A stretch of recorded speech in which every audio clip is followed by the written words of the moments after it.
Good morning, good afternoon, good evening, and welcome to our 296 weekly webcast. Now, if this is the first time you're joining us, welcome. If you've been with us before, welcome back. So the way this call works is this is an AMA, meaning ask me anything like you see on Reddit.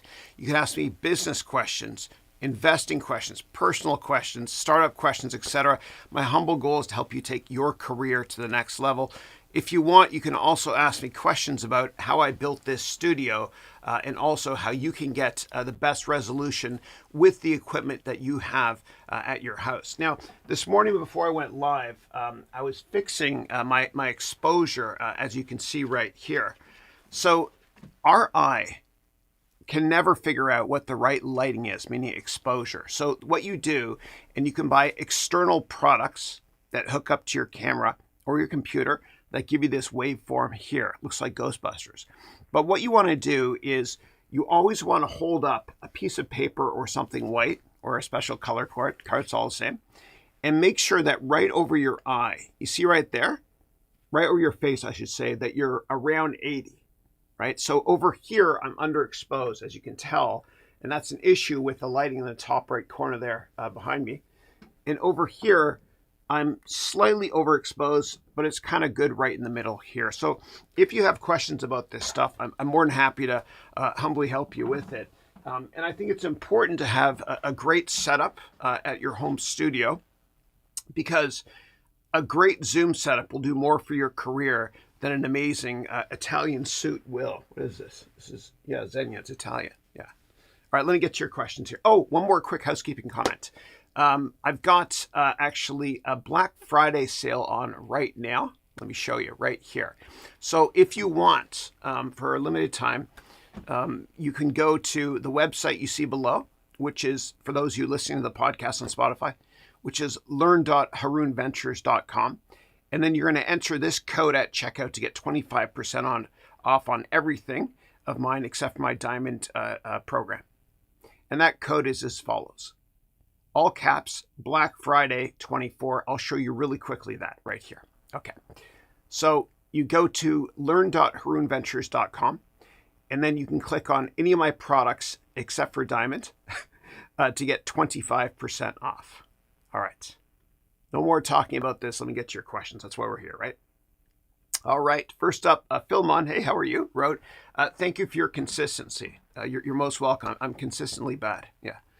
Any recommendations regarding moving oneself at a workplace where morale is low? Yeah. So a couple things I have to say about that. You got to question why you're feeling demotivated and your morale is low. It might be because you're not taking enough breaks. And what I used to do when I worked at Goldman Sachs and other companies is I would take off one day every 6 months for mental health reasons. Now, if you're physically sick, you obviously take a day off. But if you're mentally just not there, there's nothing wrong with taking a day off as well. Yeah. Otherwise, you might commit a CLM, career limiting move, and you might be a bit grumpy when you go to work, which rarely happens to me, but it happens. So there's nothing wrong with taking a day off. Now, one more thing I'll say about that is, our forefathers and foremothers since the beginning of time, they had 10 rules to live by. You know what rules those are. One of the rules is to take one day off a week. And so our ancestors thousands of years ago always knew that if you don't take off one day per week to rest, then what's going to happen is you're going to burn out. And it's the best investment you can give yourself. For me, I take Sundays off. For my students, a lot of them take Friday, Saturday, or Sunday off. You have to do it. And I don't care how much work you have to do. I want you to take that day off, okay? Because it's an investment in yourself. And you'll feel re-energized when you get back to the office on Monday morning. I promise you this works. In fact, for me, I'm not allowed to check emails on Sundays or do any work, right? I spend time with my family and I regenerate, so to speak. So take that day off, please. And I was watching National Geographic years ago, and there was a cheetah being chased by a lion. And they put heart monitors on the cheetah. Or pardon me, no, it was a deer it was a gazelle being chased by a cheetah. Okay, I had a senior moment there. I got 2 hours sleep last night. The older I got, the better I was. All right, so it was a gazelle getting chased by a cheetah. And they put heart monitors on the gazelle. And when the gazelle was running away from the cheetah, what happened was, of course, its heart rate was beating faster. And its immune system shut down. And its reproductive system shut down. So it was dying while it was running for its life. And we're only meant to feel like that, meaning stress in our lives, when we're running for our lives, when we're like physically in danger, not at work. And the problem is that it's not work that kills us, it's worry. And that might be one of the issues with your morale problem right now at work. So Hakuna Matata, which is Kenyan for don't worry, or Swahili, where I was in Kenya a couple months ago building another school. Just don't worry. Things are never as bad as you think, and things are also never as good as you think when you're investing. Stay even-keeled. Okay. And it's interesting because I've had a lot of friends that have tried to conceive, and it's very stressful, and they can't get pregnant. And they're so stressed out about it. And then they adopt a beautiful child. It's a wonderful thing. And then a month or two later, they get pregnant naturally. So take that one day off per week. And I want you to all schedule your breaks as well, please. Now, a great tool that you can use, a template, in order to schedule each day, including scheduling time for rest, is as follows. Let me show you. All right. So if you want to get something done, you give it to a busy person. So what I want you to do is schedule every single day. And for students in my MBA degree program, what I do is I have them schedule every single day using this template the night before. So the way it works is this. You don't have to use this template. You can use any piece of paper you want to. At 9 p.m. every night before you go to bed, you schedule every single day. Okay? Then at the end of the day, before you schedule tomorrow's day, you're going to score yourself, right? And it's very subjective. You're going to take 10% off for each meeting you missed. Take, another 10% off if you didn't spend time with family, another 10% if you didn't exercise properly or didn't get enough sleep, which is what happened to me last night. I did not get enough sleep.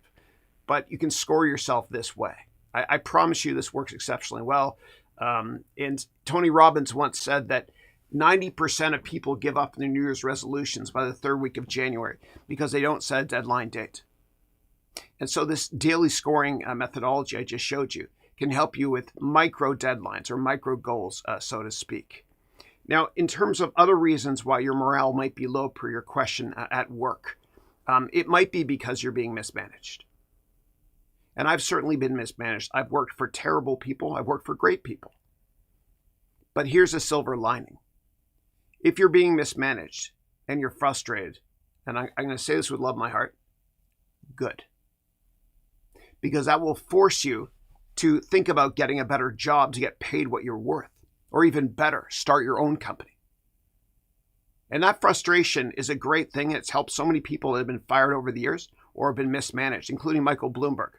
Michael Bloomberg was fired by Merrill Lynch. He certainly got his revenge by starting Bloomberg and becoming mayor as well. He's a billionaire. Yeah, so don't worry if you're frustrated. And another great thing about working for somebody that shouldn't be managing you is you learn how not to manage people. You can learn a lot about business by learning what not to do. Again, if you're frustrated, it's all good. I'm here to humbly help you get another job. You can always check out my MBA program. It's on sale today for my Black Friday sale, where I help you to create the best LinkedIn profile ever. And I help you to network to get another job. There's a reason why thousands of students all over the world in almost every country have taken and graduated from my MBA degree program. Okay. All right. One more thing I got to say. Office politics, right? So I've been managed by schmucks in the past. Couple things. Number one, if a big part of your salary is based on your annual bonus, if you just joined a company and the first year you get a crappy bonus, then in that case, one data point does make a trend. Move on. Because wealthy people, a lot of times, are cheap, and they're always cheap. They're going to screw you every bonus season. So work hard on getting another job. Now, when you get another job, let me talk about compensation. Okay, it's always a tricky topic when they ask you how much are you making right now. Well, when you negotiate, I want you to say exactly this, okay? And this will get you a much higher salary. I want you to say your entire compensation is this. For example, if your base salary is 100 grand and you have $20,000 that the company matches you in 401k, meaning retirement savings matching. And if another 20,000 in additional benefits, are at 140 now, and another 20,000 in options, stock options, that means you're making 100 plus 20, 20, 20, 160,000. So when you're in the negotiation phase, when they ask you how much money you're making, you say, my total compensation is 160,000. And that will give you better negotiating power when it comes to you getting a new job at a much higher salary. Yeah. Okay. All right. All right. Eileen, how are you? Great to see you. Eileen graduated from my Platinum program a couple of years ago, and I met with her and her family in Atlanta when I was there, and I visited the Coca-Cola factory and headquarters as well. Great to see you. Her name is Eileen, last name Deo Gracias, which is the most beautiful last name ever, which means thank God. And thank God for all of this today and all of you. And every day when I get up, I practice gratitude to the extent that I'm always in a peak mental state. So I thank God for 10 things every day when I get up, before I get out of bed. Andrew, Matthew, Dylan, my kids, my wife, Christine, my mom, my dad, the memory of my sister, Katie, I love you, I miss you. My brother, Jamie, my other sister, Elizabeth, and all of you, my students. I am grateful. I practice gratitude daily. Yeah. All right. Next up, we got Peter, who wrote here. Give me a second. Hey, Chris, you teach in your courses that businesses are only as good as the quality of the senior leadership. So how about this week's weird and crazy Trump appointments? Oh, God, we're going to get political. Here we go. Yeah, he worked really hard on appointing all these people that he's going to fire in 6 months. That was not funny. I'm so sorry. I stole that joke from Saturday Night Live. Yeah, governments and businesses are different. Yeah. And government should not be run like a business. Yeah. And it's going to be interesting to see what Elon Musk does, along with Vivek, with the Doge committee in terms of cutting expenses. You know, I'm all for small governments. It's good to cut fat, but God forbid they cut muscle as well. And a lot of people will ask me about what's going to happen to the economy because of the Trump administration being elected. Well, I think we are going to see inflation, which means that interest rates will go up. So anybody that has a mortgage, please refinance your mortgage right now if you can. Call your mortgage broker to see if you can refinance at a lower rate. The reason I say that interest rates are going to go up and we're going to have inflation is because Trump is going to have tariffs, right? And so whenever you have tariffs, what happens is you make imports more expensive for American consumers. And what happens is if things are more expensive, that means inflation goes up and they have to raise interest rates. Another thing that's going to cause inflation, two other things with the Trump administration, is the mass deportation. If it's overdone, if it's too harsh, what can happen is the labor force will shrink. And when the labor force shrinks, it means the unemployment rate goes down. And the biggest input into producing any product or service is usually the price of labor, which will go up. And the third thing that's going to cause inflation, or threeth, as my son Andrew used to say, is tax cuts. So if Trump cuts taxes, which he will a lot for corporates, then that means that corporations will have more money to spend. More money to spend means prices go up because demand goes up relative to supply for everything. Yeah. All right. But I don't know what he's going to do with the Department of Education. I don't think he's going to get rid of it entirely. I'm looking into it because it's going to impact my business too. I don't know how, but it will. But I think what's going to happen is he's ultimately going to take power away from the federal government and give it to the states for education. Yeah. We live in interesting times, that's for sure. Yeah. Okay. All right. Next up, Lay wrote, good morning to all, and especially to the 80-year-olds like me. Oh my God, that is so awesome. I didn't know you're 80. I've seen you on our NBA webcast. You look a heck of a lot younger than that. Amazing. And interesting statistic. The average life expectancy today is 26 years less than it was in the 1950s. And what that means is you're all 26 years younger than you think you are. So I'm a 52-year-old man-child wearing my Lululemon pants here, you can't see. But I'm 26 years younger. I'm actually 26. And I will never change the way I am. And I've told you guys this before, and I pre-announced that the second that Grand Theft Auto 6 comes out, you ain't going to see me for a while. I'm not going to be doing this webcast for at least a month. I'm going to be nerding out playing GTA 6. I can't wait. Okay. All right. And it doesn't matter how old or young you are. You can always change careers, and I'm here to humbly help you do so. Yeah. And the only way to change careers, if you're in a dead-end career or job, the only way to change careers and get a better job is to network aggressively. Because every time you see a job opening online, you have a 1 in 250 chance of getting that job. And the person that ultimately gets that job knows people at the company. So these are the new rules. So what you have to do is you have to network aggressively. If you want to work at Google, for example, set up 20 meetings with people that work at Google. And I explain how my MBA program, it's really easy to do by networking over LinkedIn. Network with them and ask for a job. Closed mouths don't get fed. Now, if you want, you can all get access to my book called Networking to Get Customers, a Job, or Anything You Want for free. I'll show you very quickly how to access it, and then I'll move on. So all you have to do is go to my website, which is harounmba.com. Scroll all the way to the bottom past all this propaganda. Just kidding, my courses. And then enter in your details here to get that book for free. Okay, let me go back here to Wirecast. I'll go into Big Chris mode again. Here we go. All right. Okie dokie. Philmon wrote, also, do you believe Bitcoin will demonetize real estate and stocks? No, I don't. I'm a huge bull on Bitcoin. I think there is a chance that in my lifetime it can reach $1 million. Okay. Please do your research first. I've held it for years. I put it in my IRA many years ago. I've been investing in Bitcoin since 2013. But I think that Bitcoin is digital gold longer term. Now, in terms of demonetizing real estate or other asset classes, I don't think that's going to happen. I think that somebody's going to create some incredible blockchain-based company, maybe it's something commensurate with Ethereum, platform Ethereum, to be able to create a custodial service for all assets, including real estate. Yeah, and that'll be kind of like a digital ledger online to kind of, I don't know, be a book to say who owns what. Yeah. All right. But in terms of my outlook on the stock market, so I'll never tell you what to buy. I always want you to do your own research. But I think that we're going into a super cycle. And what I mean by that is I think that the S&P 500 is going to be up between 15 and 20% every year for the next 20 years on average. There will be big down years too, I promise you. That's why you got to be long-term focused. Right? And one of the reasons I say that is because of artificial intelligence.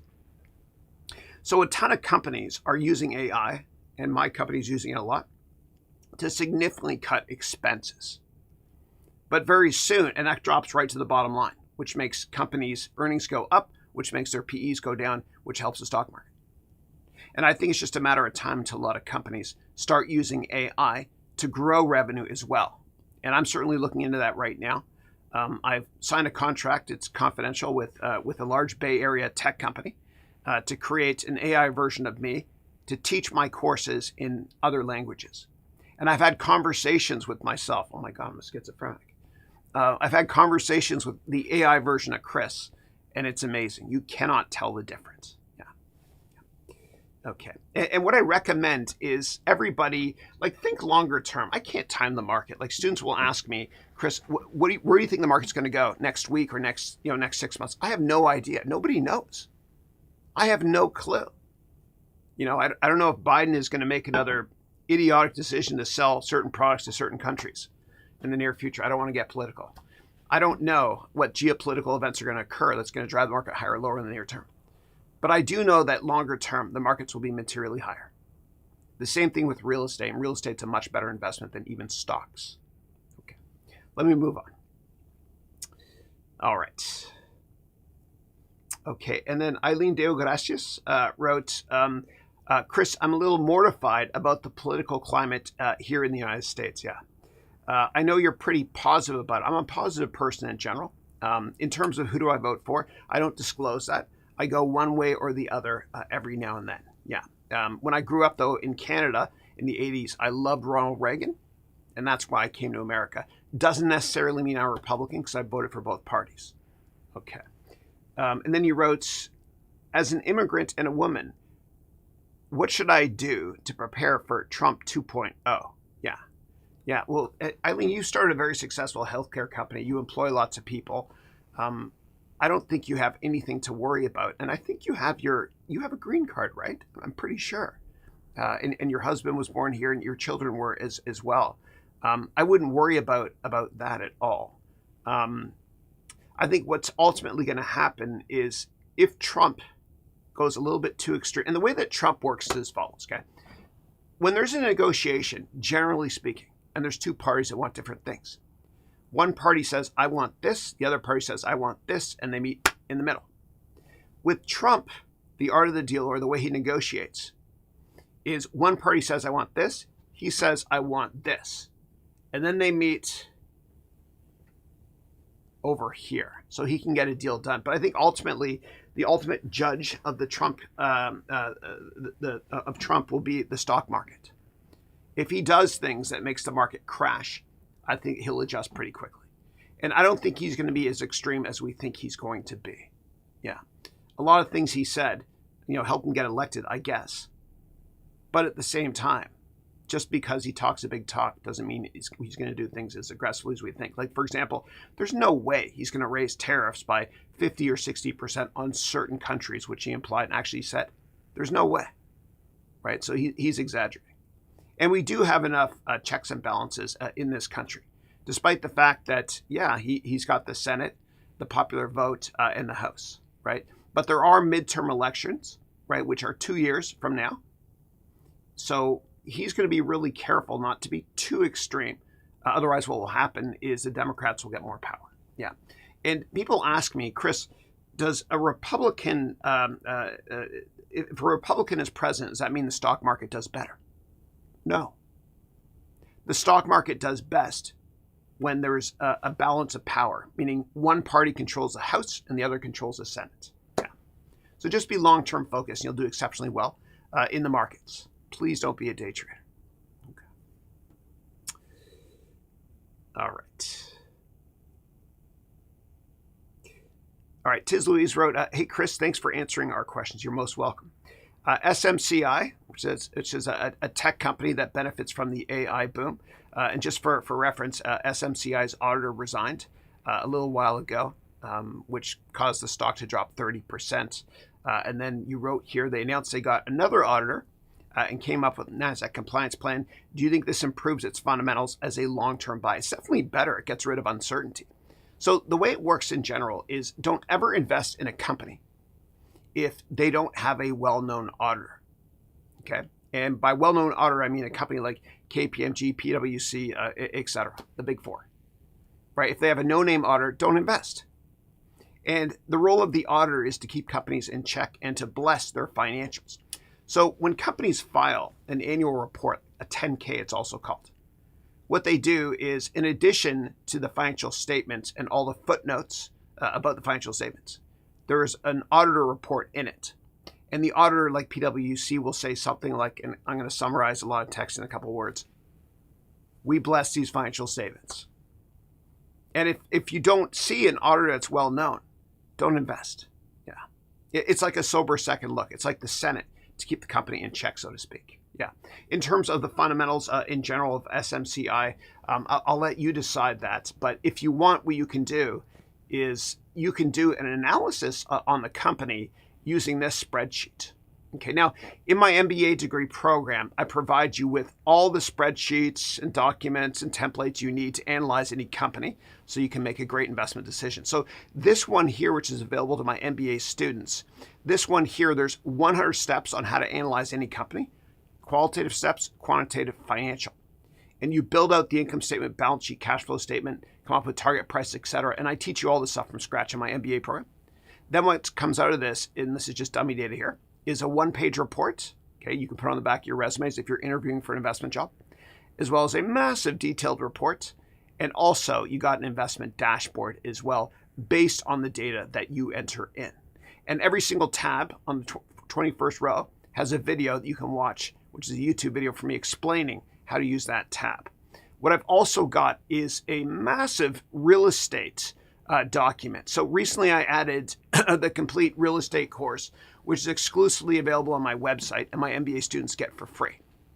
And there are different tracks. There's a residential investment track, commercial investment track, primary residence track as well.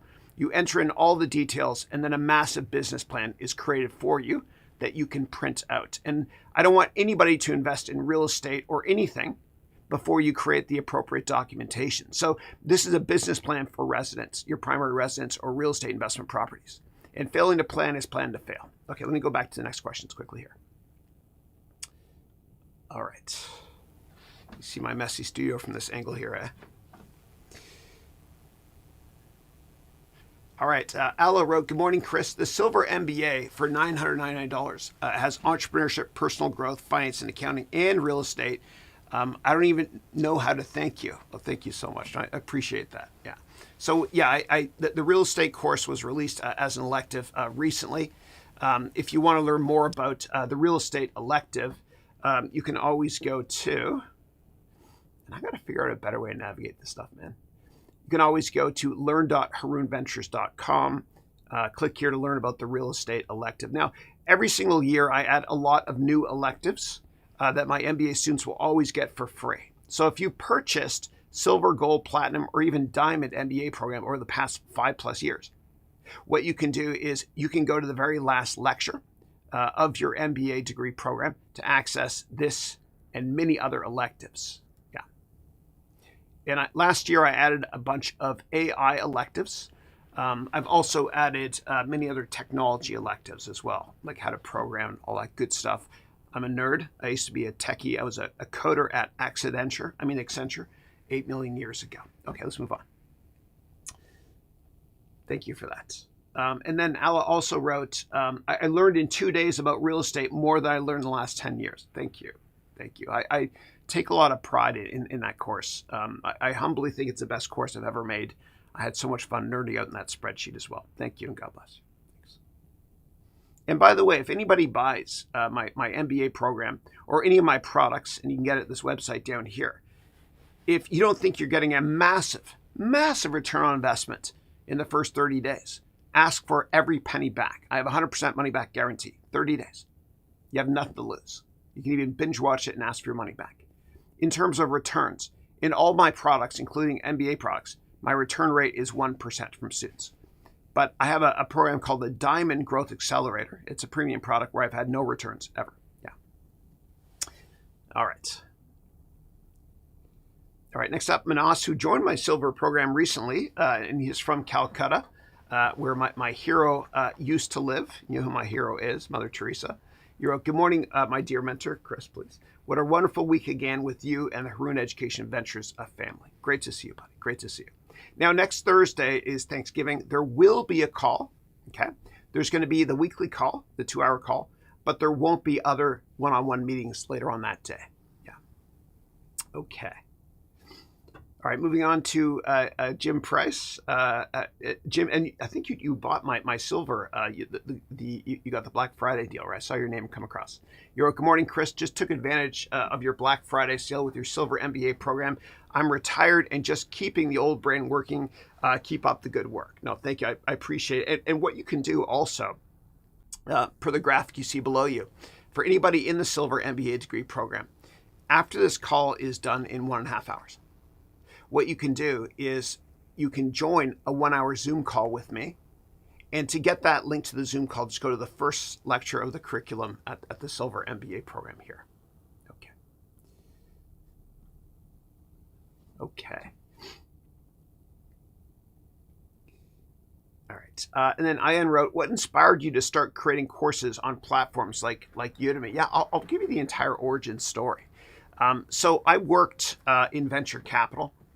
And during the evenings, what I would do is I was a professor, which was fun for me, at a couple of Bay Area universities. I also got Professor of the Year at one of them. And what I did actually was this. Let me show you. And it was all accidental. This whole business was not about money, okay? So right here, what I started doing was I was on the board of this charity called the Limo Foundation. And what I did was I created a one-day program for the students. That's me when I was younger. A one-day program for these students. And these students are from East Palo Alto, where the high school graduation rate is only 40%. It's really sad. And so I created a one-day course for them in January of 2016 called An Entire MBA in One Day. And they loved it. I loved it. It was amazing. These kids are from 9 to, I think, 18 years old. And then what I did was the next day at home here, I put up a camera and I just recorded what I taught them. And I recorded for about 10 hours. And I called that An Entire MBA in One Course, which is a 7.5-hour course on Udemy. And I didn't mean for it to take off. I just wanted to help people.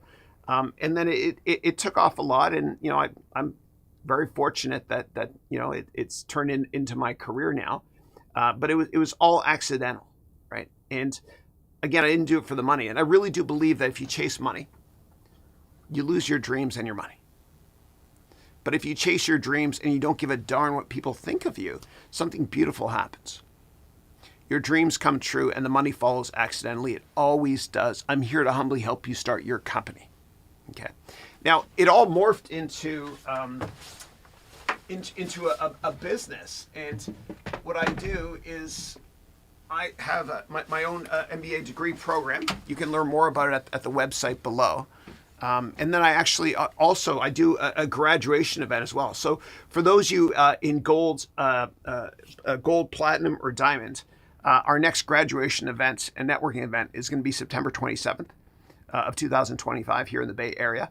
It'll be a 3-day event. It'll be a lot of fun where I'll be giving out degrees. And you don't have to have graduated to join either. Yeah. All right. All right. Next question here. BP wrote, besides networking, do you think a master's in science in financial engineering is helpful to get a job at a hedge fund? Yeah. It might help to differentiate you. I've never seen anybody with a master's in financial engineering that works at a hedge fund. For whatever job it is, people on the call want to have.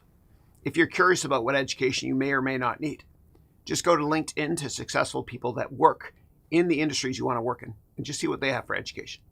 You'll find that a lot of them don't have much of an education, but they work hard. And I really think that my children are the last generation that feel they might have to think about getting a university degree. I think it's really going to be optional. And I think most universities are going to go belly up in my lifetime. Yeah.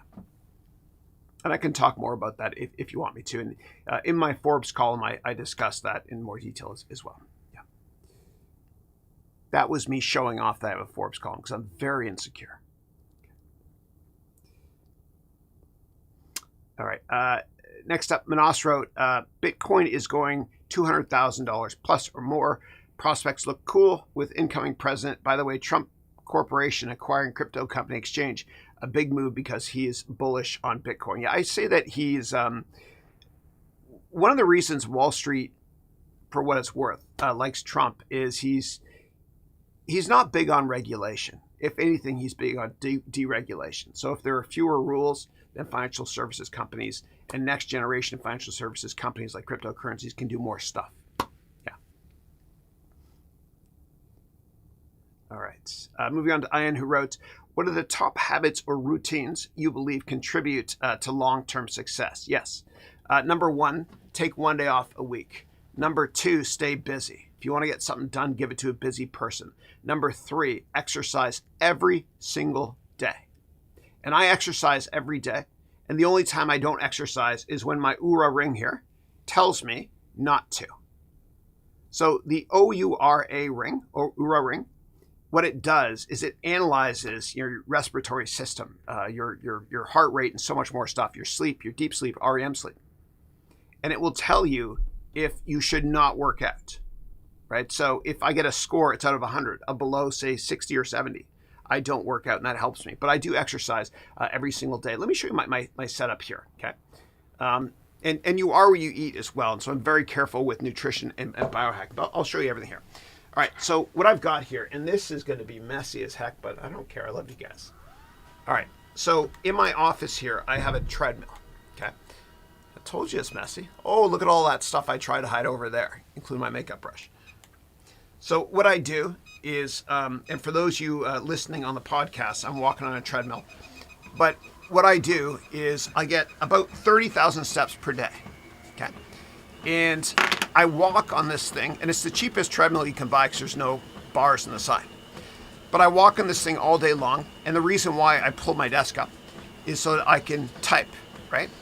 And I wear my Apple Watch in my pocket to be able, in order to count steps. You can't do it if you're, yeah.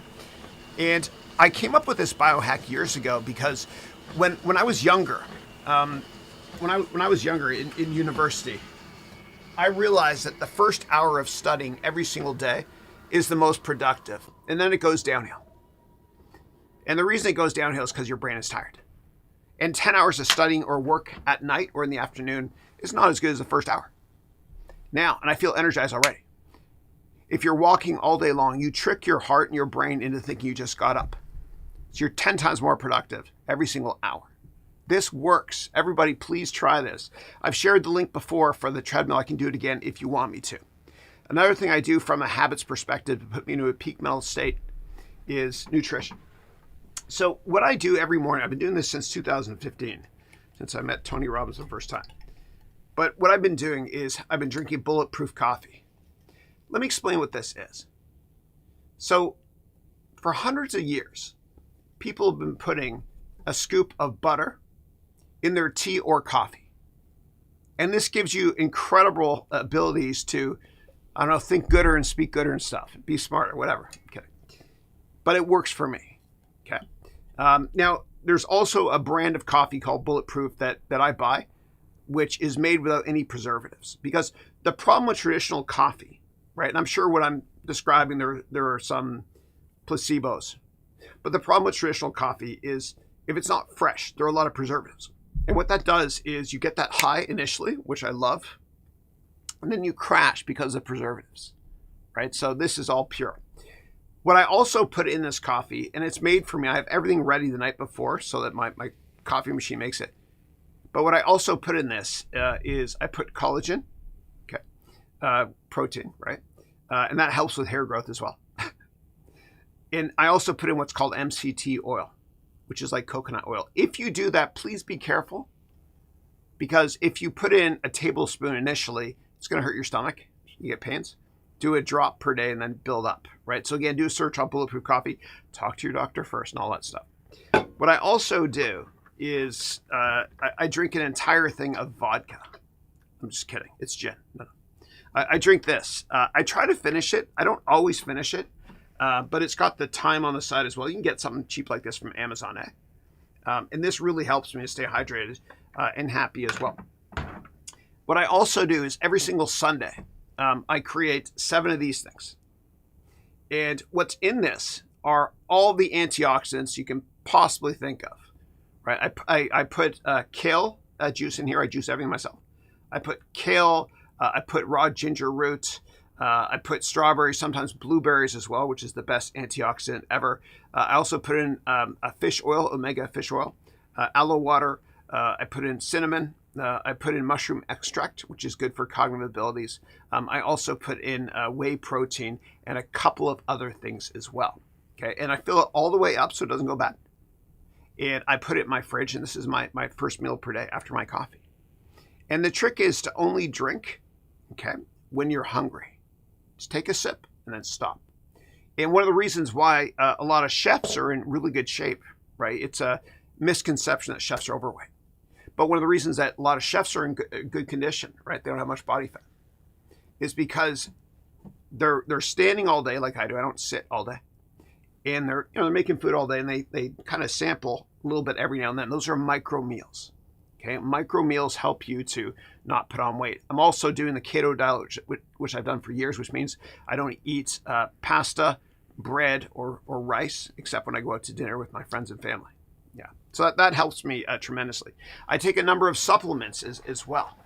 I overdo it. I've been doing Nutrisol, which is a new hair product thing. And I've noticed my hair is starting to grow back, actually. It's pretty good. So I do tons and tons and tons of biohacks. I take a lot of herbs and vitamins every day. I have my DNA sequenced years ago. And the results came back that stipulated that I'm going to start losing my eyesight. I'll get AMD, age-related macular degeneration, in my 60s, which my grandfather had. So what I did was I went to a doctor. My eyes are fine. And he gave me this zinc substance here, okay? over the counter that will nip it in the bud. So I won't get AMD later. Yeah. Please do your research. Talk to your doctor first. Yeah. And we're all deficient in a certain number of vitamins, and we don't know what they are. But if we blast our body with vitamins and we take 100% of the daily recommended amount, then the probability of us getting diseases later in life might possibly go down. And what you have to do is you have to talk to your older aunts, uncles, grandparents, parents, all that stuff, and ask, in our family, what diseases do we have? What health issues do we have? And so in my family, we have brutal cholesterol, and diet won't change that. I've tried everything. So I take a simvastatin, right, which kind of helps. So hopefully I don't get a heart attack one day. Yeah. But anyway, do research by asking what your family illnesses have been in the past. Yeah. All right. Aside from that, top habits or routines that I believe contribute to long-term success, I would say a very positive attitude. I've never met a successful business person that's had a negative attitude. You always have to stay positive. You know, the glass is not half empty, it's not half full. My cup overfloweth with optimism. And whenever something bad happens to me, what I do within reason is I say this: what's good about this? And then, I think to myself, with when life gives you lemons, you make lemonade. When the market crashes, everybody is selling for some reason. I say, what's good about this? Oh, great, I'm going to buy. So be a contrarian and watch your net worth take off. But when it comes to people with a negative attitude, I want you all to cut them off. Like, why do you do that to yourself? Why do you hang out with people that bring you down? That's just like eating pizza with anchovies on it. I don't like anchovies. Why would I do that to myself? Get rid of the anchovies. Fire your friends that bring you down. There's no need for them in your life. You're too good for that. And when I was younger, I remember, friends I had, if they were mean to me, whatever, 4 or 5 times, and it's 4 or 5 strikes, you're oot. That's how we say it in Canada, oot. Now it's 1. And I don't know if it's just because I'm getting older or wiser or whatever, but there's no need for negative people in your life. Please get rid of them. Yeah. Okay. And then Tien, first time seeing you, Tien, the call. Welcome. I hope you join us again. Tien wrote, how can I sell insurance? Yeah.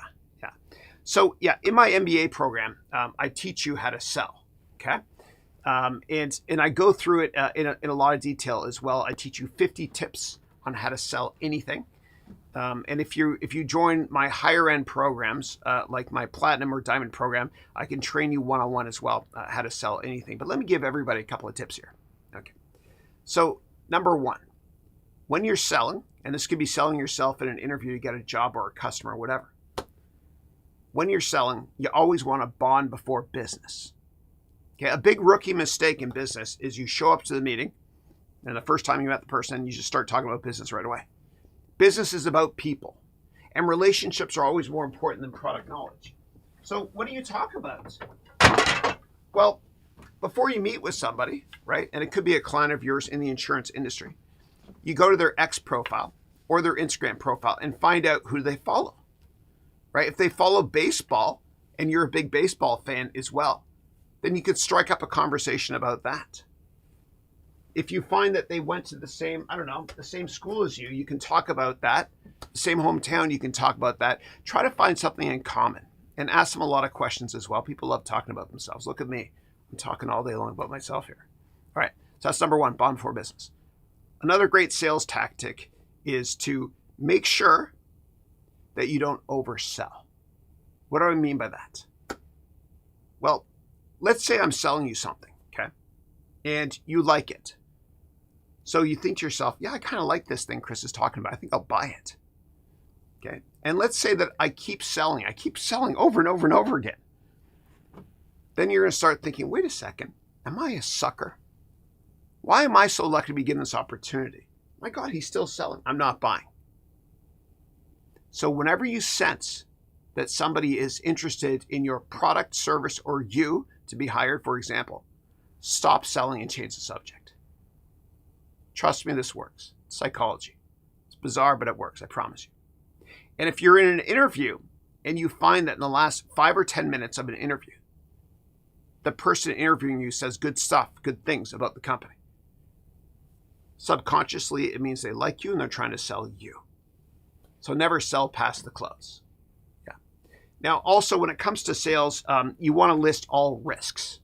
Okay. Otherwise, it's unethical. And otherwise, if they do due diligence on the product after they buy it and discover these risks, then you're in trouble. So with an insurance product, you really have to disclose all the fees because they are quite complicated.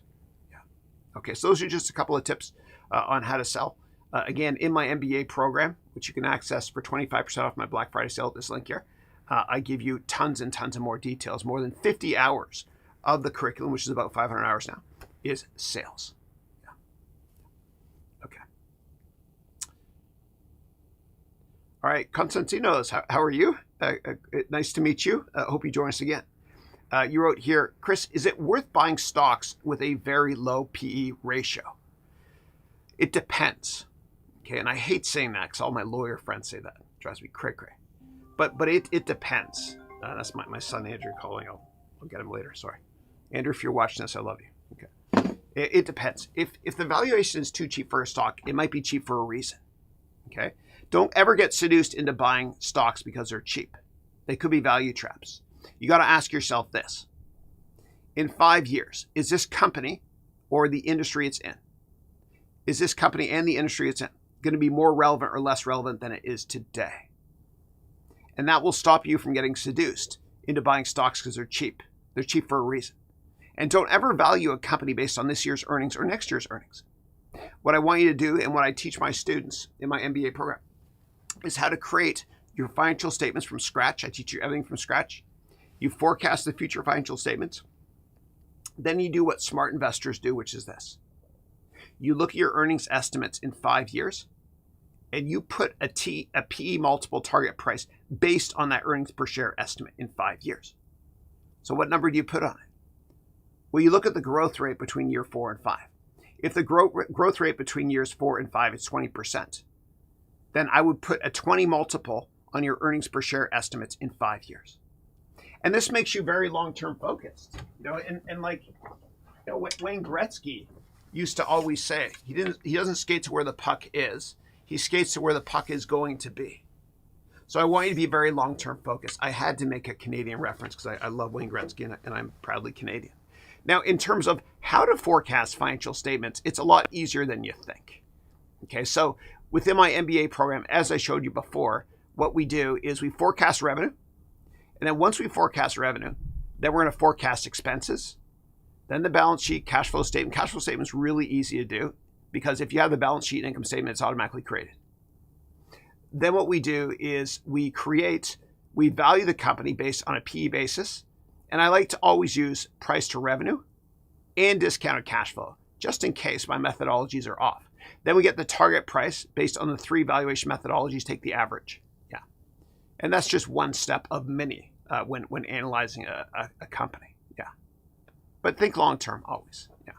And I remember when I worked in the hedge fund, when I worked in the hedge fund industry 8 million years ago, I owned Amazon.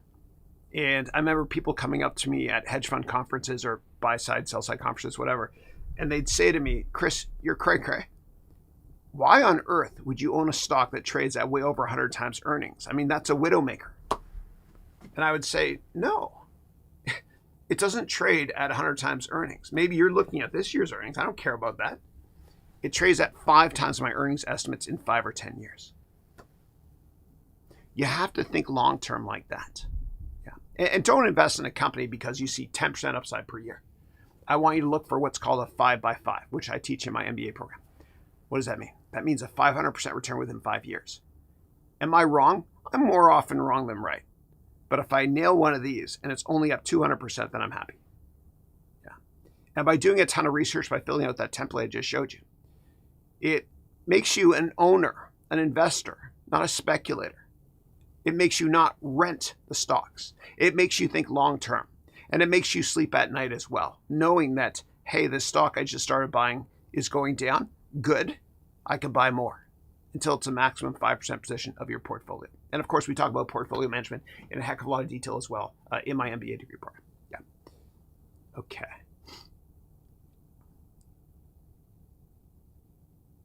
All right. Next up, Manas wrote, tariffs are a big threat, you know. How do you see EV companies performing now as a right-wing government is in place, except for Tesla? Like, what are your thoughts on BYD, VinFast, et cetera? Yeah. So I'm more bearish on EV companies that are overseas, right? Just because of tariffs, right? So even in Canada, Canada, a couple months ago, they put up 100% tariffs on certain electric vehicles from China. And the United States will probably do something a little bit less egregious like that. But generally speaking, Tesla might do okay because, well, state the obvious, Elon is pretty close to Trump, right? But I think that other EV companies might not be the best investment in the near term. Yes, it breaks my heart that the Paris Accord might be broken. But basically, the progress that we are making as a society when it comes to clean tech has been deferred a little bit by maybe 4 years, read between the lines. And that doesn't bode well for clean tech companies in the very near term. Yeah. But I personally don't like investing in any companies where there's government subsidies. Like, I don't like investing in companies that only exist because of subsidies. And the reason is that if an economy goes into a tailspin, then those subsidies are pulled. Case in point is the fall of 2008, when we were within 24 hours of bank machines not working. What happened was Spain, for example, was a massive solar market with massive subsidies. And what happened was the Spanish government, which had youth unemployment of close to 40%, they got rid of all their solar subsidies. So these subsidies can get cut if the economy doesn't do well. And the best example I can give you of this is Japan. Okay, so in Japan after World War II, obviously the economy was in shambles. And I read this great book by Michael Porter. He's a Harvard Business School professor. And he came up with the Porter 5 Forces. But Porter's book, and I'll summarize it for you in a minute. Porter's book was called Can Japan Compete, which came out in the year 2000. And he was analyzing the Japanese economy after World War II. And I think Japan can compete. But what he analyzed was this. After World War II, the economy was in shambles in Japan. And so what the Japanese government did was they created incentive programs for every single sector of the economy to help revitalize growth. Okay, government subsidies, except for 2 sectors. One sector that didn't get any money from the Japanese government was autos, and the other was consumer electronics. And there's a lot of great Japanese companies globally in every sector, but not these 2 sectors tend to dominate, autos and consumer electronics. So the bottom line is, I don't think it makes sense to invest too much money in companies that only exist because of government subsidies. We want them to be able to stand on their own 2 feet. It's kind of like tough love from a parent. You give a kid too much in terms of allowance, they'll never be successful. Okay, give me 1 second. What just happened behind the scenes was my other computer turned on, my non-production computer, and I just want to turn it off because that bright light is bothering me. Okay, good. All right, let's move on now. All right. Give me 1 second to get to the next. Wow, tons of questions today, guys. Yeah. Okay.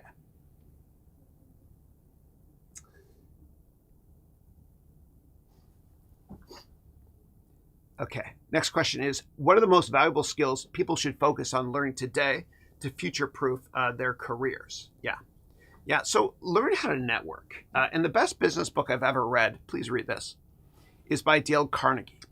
And it's called How to Win Friends and Influence People. Get the Audible version so you can listen to it on ALEXA. So relationships are important. Another thing you can do if you want is you can take the Tony Robbins Unleash the Power Within course. 4-day seminar. Go in person. It's a better investment than buying any of my stuff, I promise you. Okay, and that will help you when it comes to confidence and how to network as well.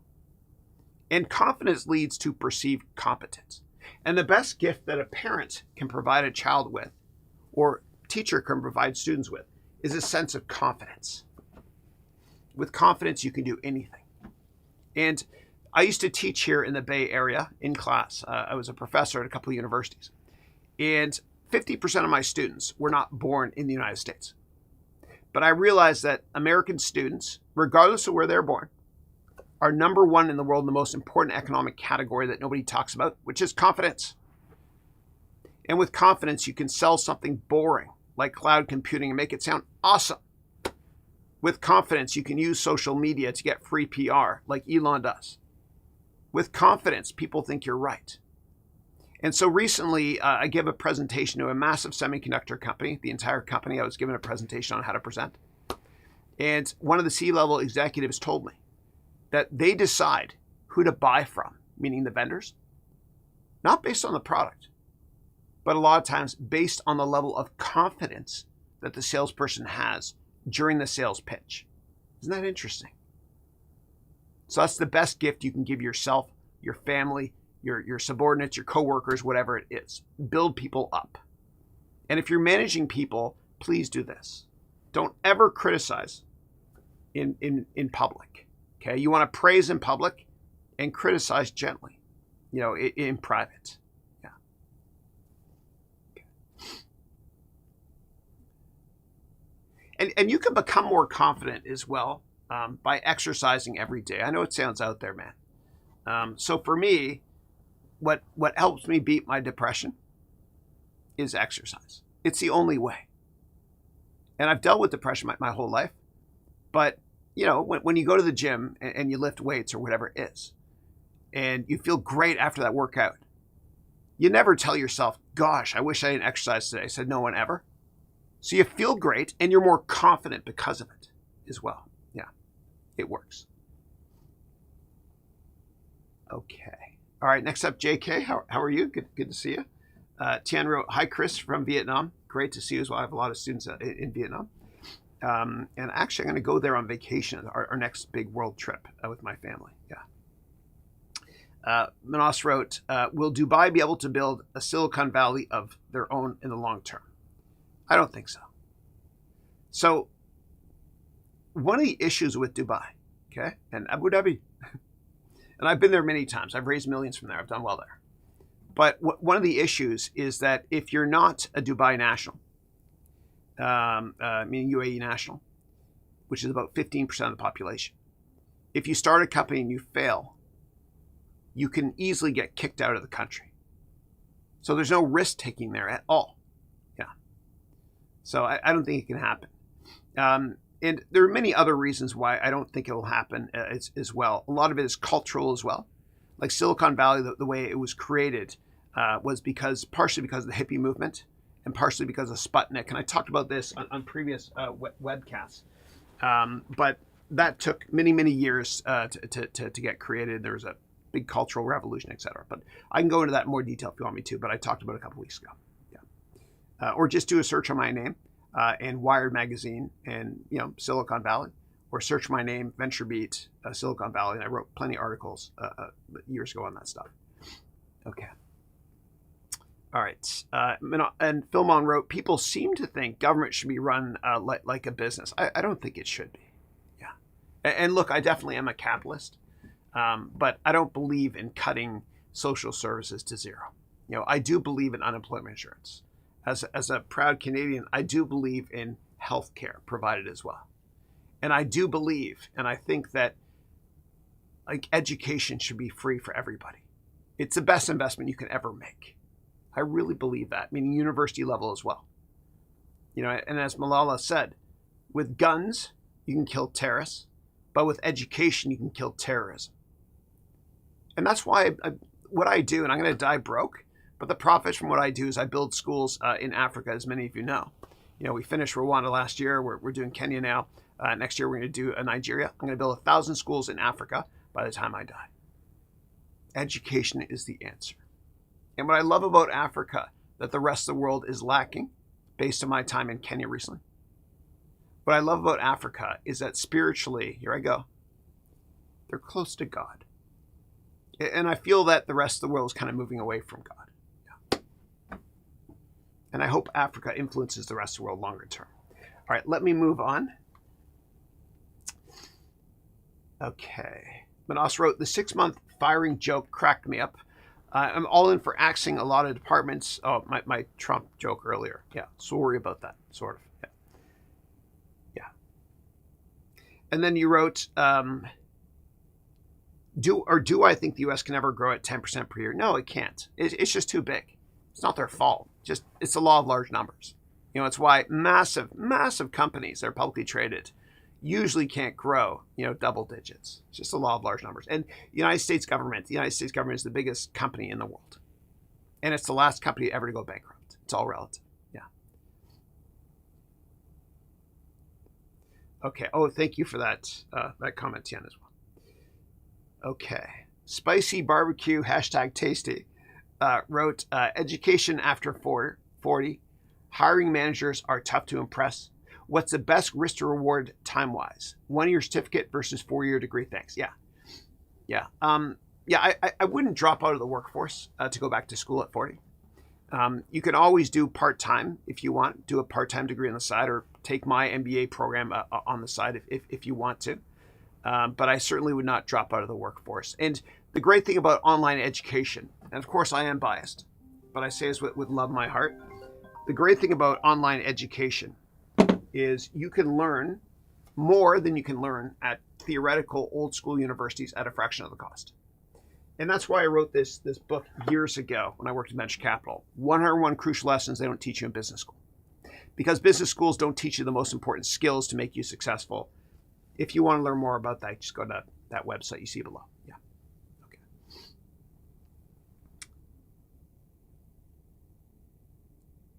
All right.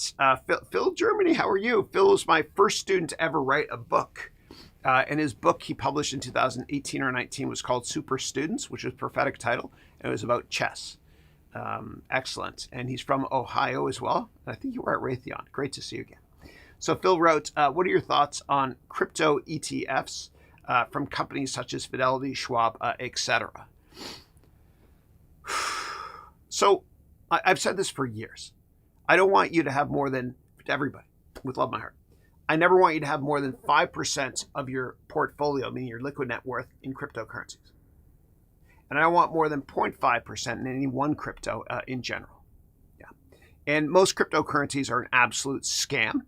I publicly disclose what I own a lot of for years, right? I publicly disclose I own these 4. Okay, please do your own research. Bitcoin, Litecoin, Ethereum, and Ripple. Yeah, do your own research. If it's a high quality brand like a Fidelity or a Schwab or a Vanguard ever does it, then I definitely think it's worth looking at. But when you look at ETFs, make sure 2 things. Number one, make sure that the fees are low, the expense fees. And you want to aim for well under 0.5 basis points, meaning 50 cents per $100 per year. Number 2, you want to look at liquidity. Look at the average daily volume. And don't ever invest more than 10% of the average daily volume, so you can get out quickly if need be. Yeah. Okay. Okay, and then Dan wrote, I'm even more bullish on Lulu. I think earlier I mentioned my Lululemon pants. Yeah. I look professional from the waist up, but yeah,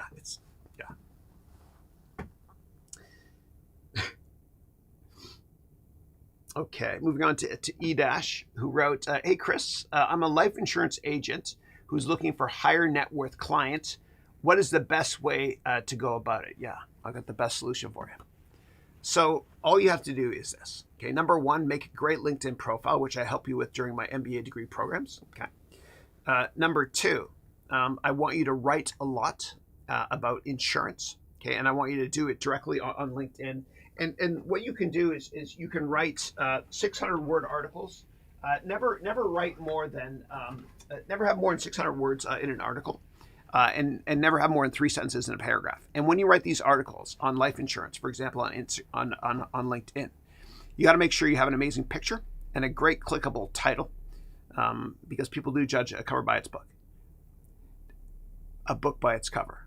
And I'm getting old. Yeah, I was telling my son the other day, there's a girl he was asked out, didn't work out. I told him there's more water in the fish. Okay, anyway. Yeah, but I want you to write a lot of articles on LinkedIn so that the media sees your articles in the long run and reaches out to you. So you become a thought leader, okay? And you get quoted, and that's great social proof, okay? And once you have an amazing LinkedIn profile with lots of articles written, then what I want you to do is I want you to do an advanced search on LinkedIn and connect with high net worth investors. And I teach you how to do that in my MBA degree program. In fact, in the first couple classes of my MBA degree program, we talk about how to create an amazing LinkedIn profile and how to network. Your network is your net worth. Okay. All right.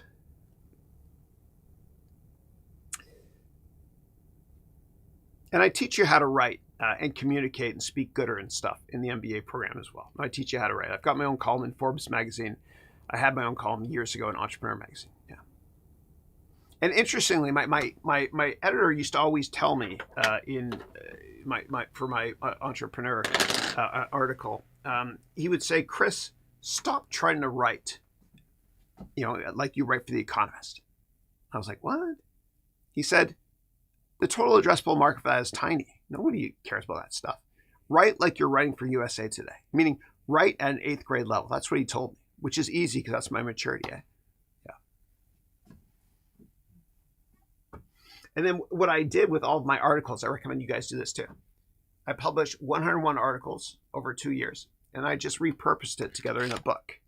And then each of the chapters became a course, and then all together became an MBA degree program. Yeah. Repurpose. Work smarter, not harder. Okay, next up, Phil wrote, I want to buy physical gold. How do I know the gold I buy is 100%? How do I find trusted sellers? Yeah. You have no idea what you're buying, okay? And this is plastic. This is fake. I'm a fake teacher as well. I would not buy physical gold, and I'll tell you why. And I do own a lot of gold, okay? But not physical gold. Because you don't know if it's real. Then you have to store it, pay storage fees, etc. So what I recommend you do instead is this. So let's go together to Yahoo Finance. Okay, good. And I recommend only buying ticker GLD. So GLD is an ETF for gold, okay? And this ETF was created back in 2004. It was a huge deal, okay? And what you can do, and the fee is about, I think, 50 basis points. Let's see here. 40 basis points now, okay. So this means that you're going to pay 40 pennies every year in fees for every $100 you invest. Let me say that again. For every $100 you invest in the Spider Gold shares, you're going to pay 40 pennies in fees every year. And that's nothing. But this is the real deal as well right here. So I would check this out. And I think that one of the reasons I got even more bullish on Bitcoin earlier this year, and I mentioned this lots of webcasts, is because of the Bitcoin ETF. That is a huge deal, guys. It's a huge deal for a couple of reasons. Number one, it means the government who blessed the ETF, the SEC said, go for it. The government is implying they're not going to make cryptos illegal or overregulate. It also it implies that, hey, institutional investors can now buy Bitcoin. It's easier for them. It's much more liquid. And also, most importantly, it makes it easier for us to be able to buy cryptocurrencies. Now, one of the issues with cryptos, and we've all been through this, is the process of buying a cryptocurrency is so hard, man. You got to get, this is a Ledger Nano. It's a new one. I haven't even opened it up because I just started buying the ETF instead. But you got to buy one of these digital wallets, and it's so darn complicated to set up so that at the last second when you're about to buy cryptos and then transfer it to this thing, you're like, you know what, man? A confused buyer buys less or buys none. So you tend to cut your order in half. Now, once the ETF was made available for Bitcoin, similar to the gold ETF, ticker GLD, back in 2004, it all of a sudden became so much easier to buy Bitcoin. And as a result, institutions rushed in, and we're not as confused about buying. We have to worry about using these complicated things. And so we buy more. Remember, a confused buyer buys less or buys none. It's a big deal. And institutional investment ownership of Bitcoin is now way over 50%. Now, a couple of years ago, it was close to nothing. Yeah. And it's the institutional investors that tend to push stocks higher. Okay. It's all about supply and demand.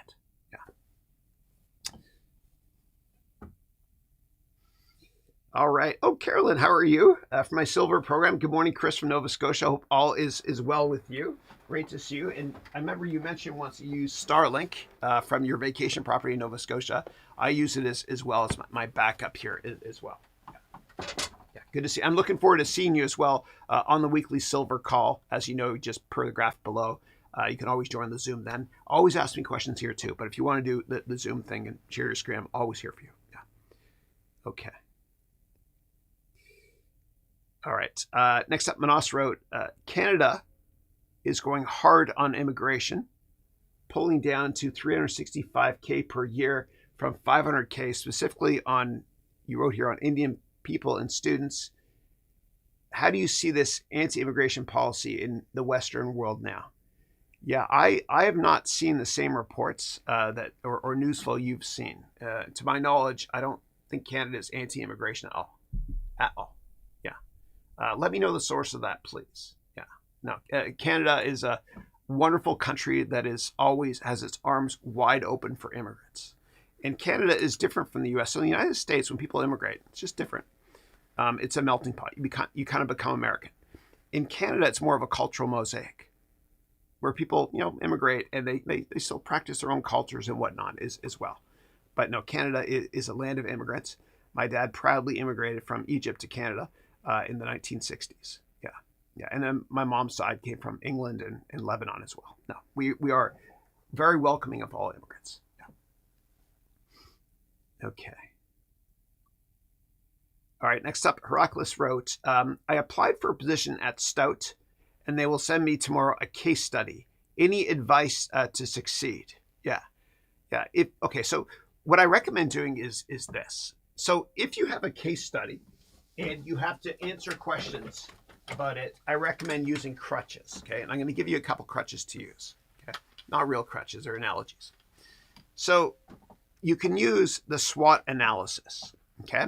So if you're in an interview and somebody asks you a question and you're like, I don't know how to answer that, like WTF, why the face? Then you can use the SWOT analysis. And you can say it like this. Let me answer that using a SWOT analysis. SWOT is SWOT, strengths, weaknesses, opportunities, and threats. I'll kick it off with the strengths. The strengths are blah, blah, blah. Then use transition words like this. Moving on to the weaknesses, which are blah, blah, blah.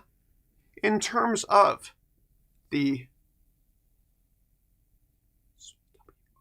opportunities, blah, blah, blah. And lastly, the threats. The threats are blah, blah, blah, blah. Yeah. So what I did there was I used a framework, SWOT, and I also used a couple of crutch transition words, like moving on to, in terms of, et cetera. And if you feel, and that will buy you time to think of the answer. And what you can always do if you're rambling, like I clearly am right now, is you can say the bottom line is use the SWOT analysis. Other frameworks you can use, which I teach in my MBA degree program, is in addition to SWOT, you can use the Boston Consulting Group framework as well. You can use the product lifecycle framework, and there's many others you can use as well for this case study. What you can also use for the case study, if you want, is join my Silver MBA program, and you can use that Excel spreadsheet that I showed you before. Yeah. And if you want, join my MBA program, and I can help you. I can train you as well at 10 a.m. today in my weekly silver call. Yeah. All right, let me move on, and best of luck. And just be yourself. Remember to bond before business, okay? Yeah. All right.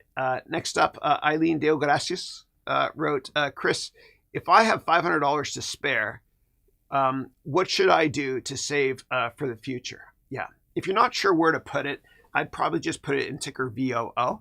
Okay. VOO is where I put my money when I'm not sure where to put it. And that is the S&P 500 index fund. The fees are just a couple pennies per year.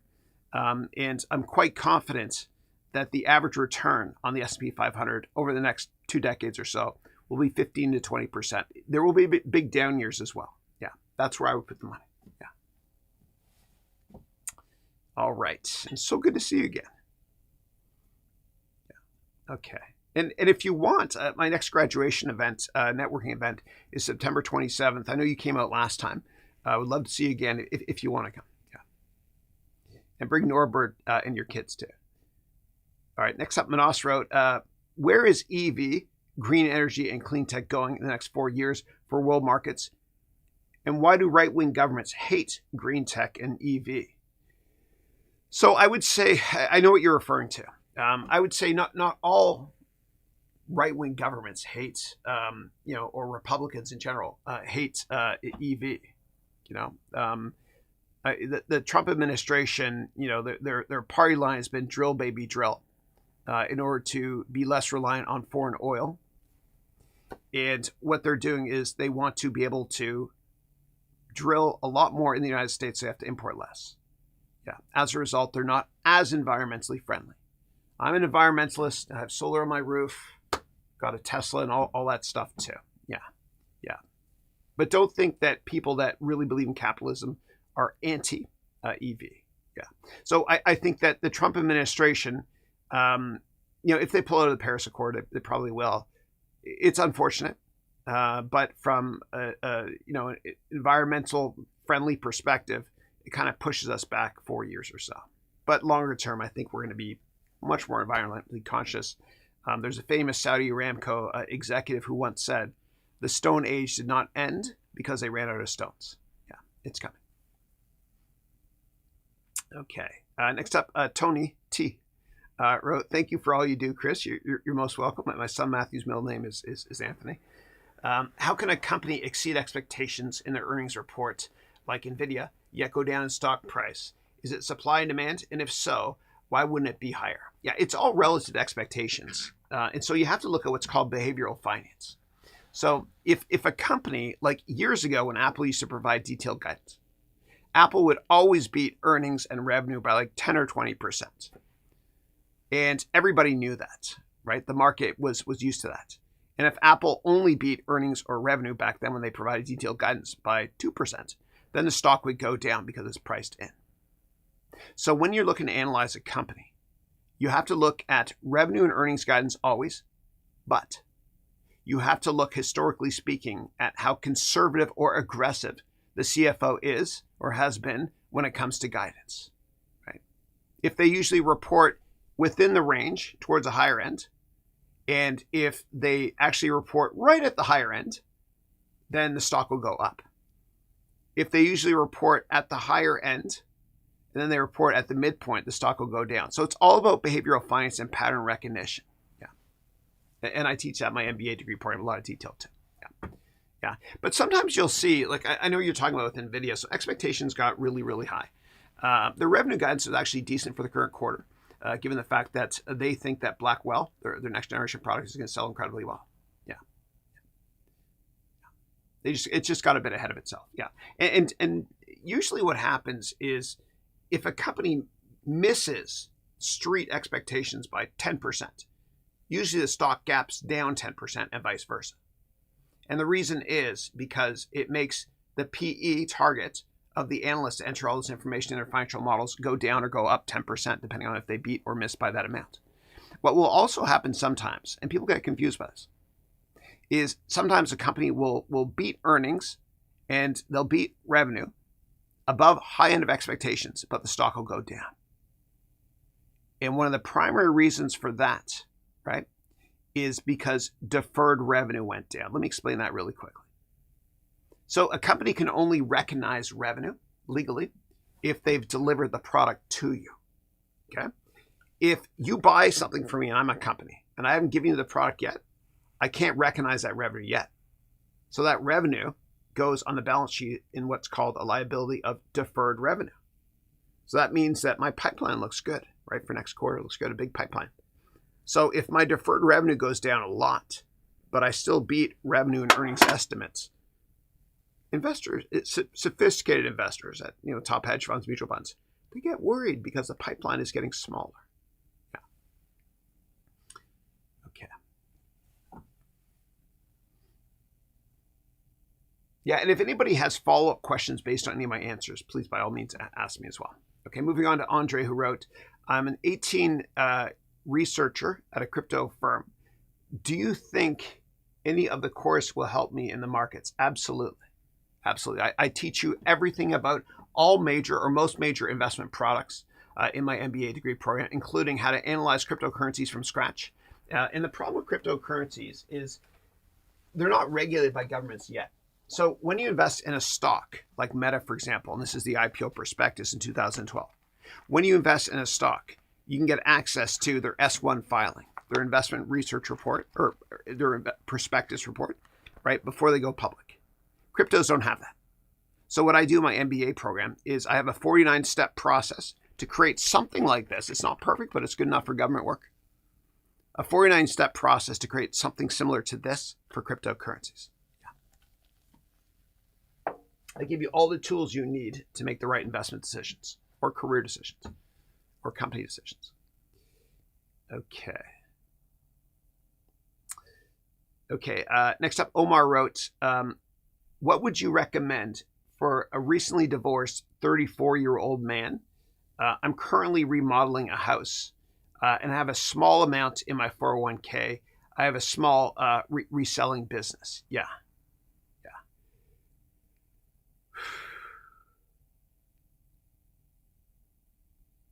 Okay. So if you have your own business, step one, the most important thing I can tell you is this. Make sure you have an accountant, okay, that files your personal taxes, and the same accountant files your business taxes. Okay. And it's important because you might have certain write-offs that stuff you're paying for personally that your accountant will tell you, hey, you can get a tax benefit from this. Okay. That's step one. Step two, I would make sure, let me think about this. This is tough. Yeah, I would make sure your accountant knows about your divorce as well. And if you have dependents, like if you have the kids, if you have children, that is. Because you might be able to get a bigger write-off as well if you're filing single instead of filing married. Yeah. That's what I would say.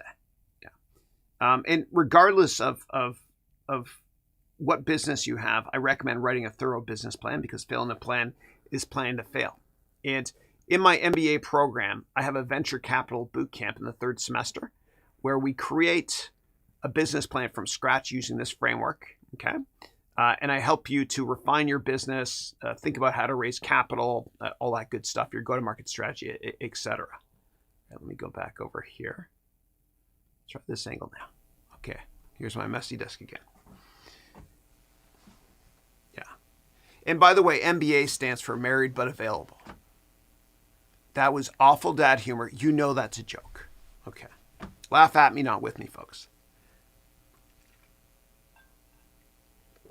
Okay, and then JK wrote, Chris, I've got your Udemy MBA course, just checking it out. Good stuff. Thank you. Yeah, that course took me 10 hours. I recorded it over 10 hours one day and then shortened it 7.5 when I was editing it. Yeah. I'm a 52-year-old overnight success. All right, moving on to Spada, who wrote, hey, Chris, are your courses available to keep up with the ever-changing business environment and themes, crypto, impact investing? Yes. Yeah. I updated the crypto curriculum in my MBA degree program, but not the course on other platforms. Yeah. And everything I teach is always future-proofed, okay? So that it doesn't matter what changes in the marketplace. It's still relevant. Yeah.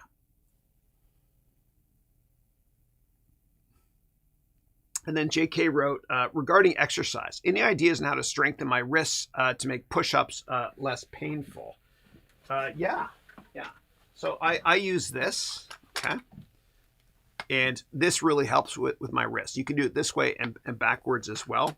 And then you can tighten it here as well. And this will help a lot. Yeah. Another thing I do is when I use the bar for bench press, for me, I find that my wrists don't hurt as much if I put my thumbs right there. See there? I find that when I wrap it around, for some reason, it hurts. And you want to make sure that the bar is closer to the bottom here of your hand. So it's putting more weight on your entire arm instead of pushing your wrist back. Yeah. And you can always talk to your doctor about that too. Okay. And then you wrote, try fettuccine with olive oil and anchovy with a fresh salad. You might like it. Yeah. I can't do anchovy unless it's in Caesar salad, but there can't be any bits of it. I just don't like it.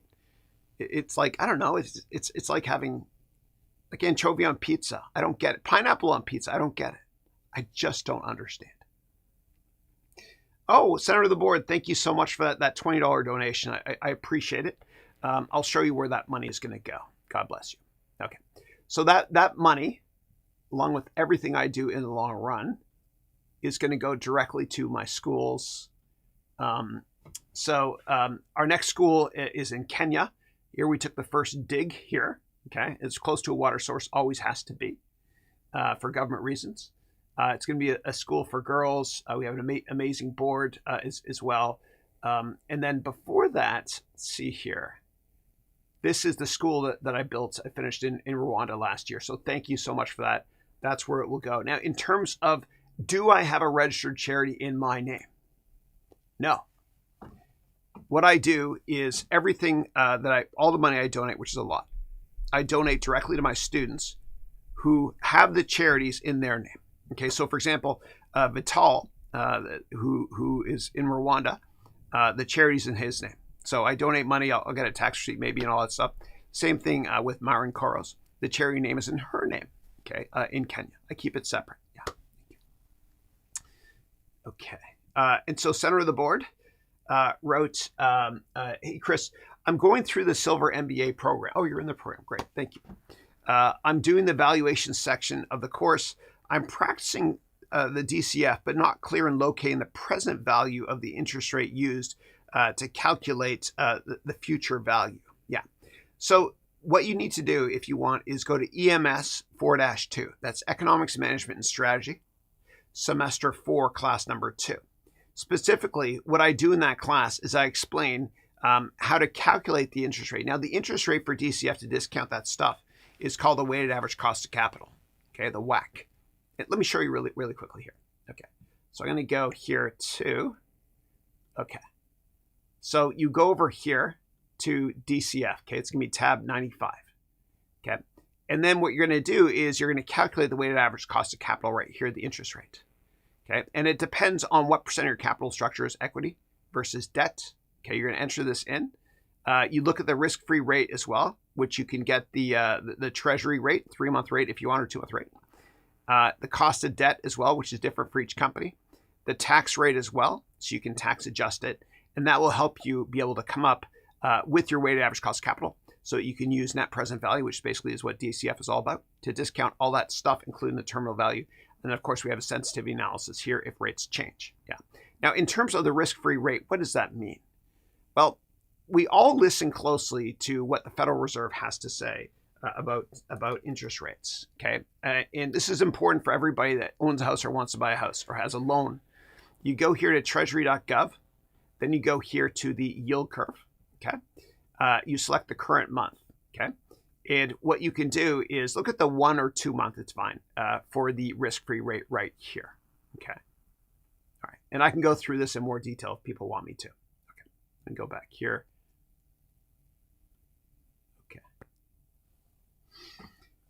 All right. And when you have these bright lights like I do, like when I've been interviewed on television, they always put this stuff on you as well. So I'm going to throw this on as well. And if you have an interview, you got to do this at home if you have bright lights, because if you look like you're shining, it makes you look nervous. Yeah. Maybe I'm beautiful. Maybe it's Maybelline. Okay. And I run out of these things quickly because my nose is ginormous. It is huge.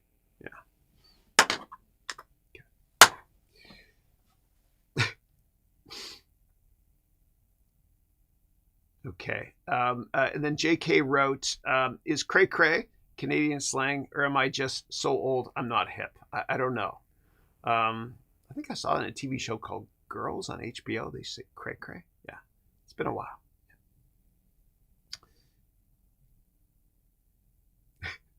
And then Hello wrote for shizzle. Yes, I remember that. Yeah.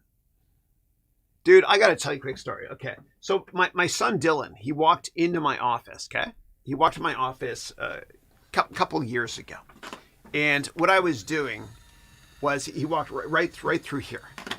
What I was doing was I was rapping, okay? This is ridiculous. I don't care. I'm going there, okay? I got a Kanye West song, and I was rapping. And the lyrics I was rapping was part of the MBA curriculum. His face went white, and he said, Dad, if you put that online, I'm never talking to you again. Yeah.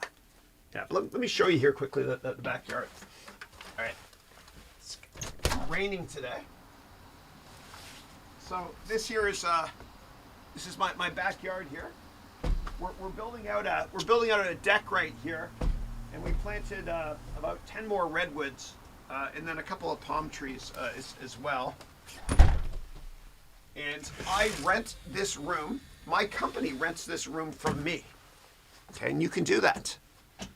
Always get an accountant that's going to do all of your business taxes, please. Yeah. All right. All right. And then JK wrote, give us your take on subsidies to farmers for ethanol. Yeah. I believe in it. I think it's a great thing, right? You know, because corn basically can become fuel. I believe in it. I do. I just wouldn't invest in it. Yeah, but I believe in it. And I am an environmentalist, but I don't invest in things where there's massive government subsidies. It's just me. Kind of like how I don't invest in companies when the founders left. Yeah. Okay. All right, next up, Tiz Louise wrote, hey, Chris, hey. Is there a fundamental analytical method of determining the target price of Bitcoin? I'm trying to figure out how investors come up with a target price of $250,000 or $1 million. Thank you. Yeah, absolutely. So what you have to do, one way to do it is you calculate the total addressable market, meaning the size of all currencies in the world, right? And, you know, about a third of it will probably be, you know, US dollars. Then what you do, whatever number you come up with, then you calculate what percent of that amount will be cryptocurrencies longer term. Then once you do that, you go from the TAM to the SAM. Then what you do is you then calculate what percent of the cryptocurrency portion of cannibalizing fiat currency is Bitcoin. And that is a rough guideline. And I teach that in a lot more quantitative detail in my MBA 2 program as well. Okay. JK wrote, endorphins are a super depression killer. Yes. Yes. Absolutely. Yeah. That's why I walk like crazy every day, and I try to do weights daily if I can. I'm not a big guy, but whatever. Yeah. And then you wrote fascinating about no risk taking in Dubai. It's true. Yeah. I love Dubai, but people don't take as much risk there.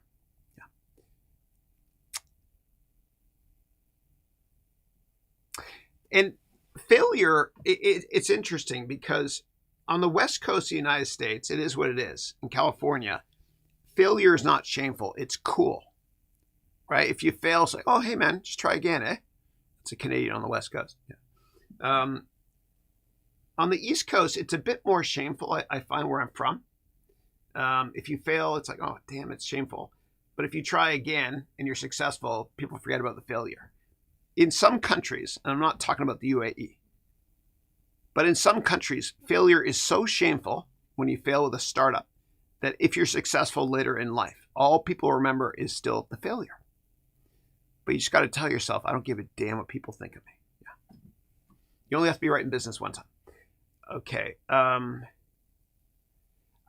then moving on to another name who wrote, yo, you have explained a lot of times reaching out to people on LinkedIn. How do you start the conversation, especially if you can't find anything in common with somebody? Yeah, when you're bonding for business. Yeah, it's really simple. You do two things. This is what I do every day when I'm showering, getting ready, including this morning. Alexa, Wall Street Journal News. From the Wall Street Journal. Alexa, stop. And after I listen to that, then I do this. Alexa, what I'm going to do is it's going to give us Bloomberg News. Alexa, finance news. From Bloomberg. News when you want it with Bloomberg News now. I'm Amy Alexa, Morris. stop. Okay. So if you listen to the news, especially the business news from Wall Street Journal, as well as Bloomberg News, then whatever important data point there is to talk about that's in the news, you can talk about.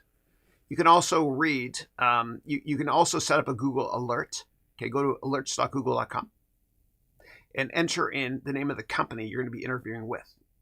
Okay, and tell Google to automatically email you anytime there's any news on that company that comes out, so that when you're going to the elevator meet with that company, you can look on your iPhone or Android handset to find out if anything important has come out news-wise. Yeah. Or just talk about the weather. Yeah. Okay. And then JK wrote, I love your philanthropy. Thank you. Education is the answer. You're right on, Chris. Thanks, man. Appreciate it. Nelson Mandela said, education is the most powerful weapon that we can use to change the world. I believe it. Yeah. And then Tiz Louise wrote, yes, Africans tend to be spiritual and close to God. I love it. Glad you're investing in Africa, Chris. I'm Nigerian. I hope to make a lot of money and also start investing in education in the near future. Thank you. I have a lot of students actually from Nigeria. If you want to get involved, what you can do is this. I'm going to help you from a networking perspective. Okay. So if we go here to LinkedIn, I've got, so the next school we're building, okay, is with Kemi Tade, one of the graduates, my MBA program a couple of years ago. So we're building a school in Nigeria. She lives in Ottawa now. She's great. She networked like crazy. And actually, she gave a keynote for Y Combinator. That's her right there on how to raise money for startups in Africa. Right. So there's her. You can also reach out, take screen prints at Aposi as well, Okupe. And so he and his wife, he took my MBA program and he started actually, he and his wife, a company called CEO, which makes handbags. And that's his wife's initial, CEO. Yeah.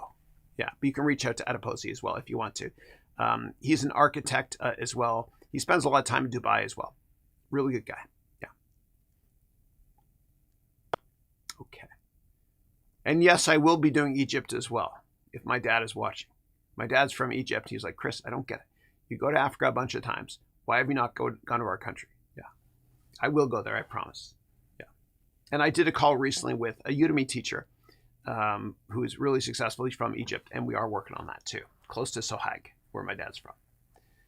Okay. All right. Next up, Camo Pac-Man wrote, Bitcoin is the only real one. I agree. By a mile, it's the best. And what I love about Bitcoin also is that there's a limit of supply.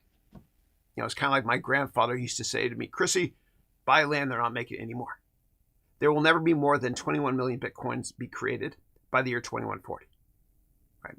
Many other cryptocurrencies, there's no limit in terms of the supply. And the best asset classes you can ever invest in, any investment, is when supply is low, but demand is increasing. Yeah. And then Indigo Kid wrote, my mother warned me against getting my master's and doctorate, but I want to be an expert and a leader in education, own my own school. I'm afraid I won't be taken seriously as a black man. Yeah.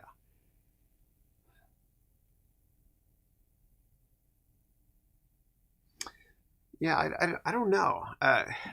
Look, I'm here to help you. Why don't you do this? I'm going to give you a full scholarship, man.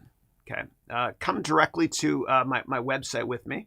I'm going to show you. Okay. What I want you to do is I want you to send a message to support@harounventures.com.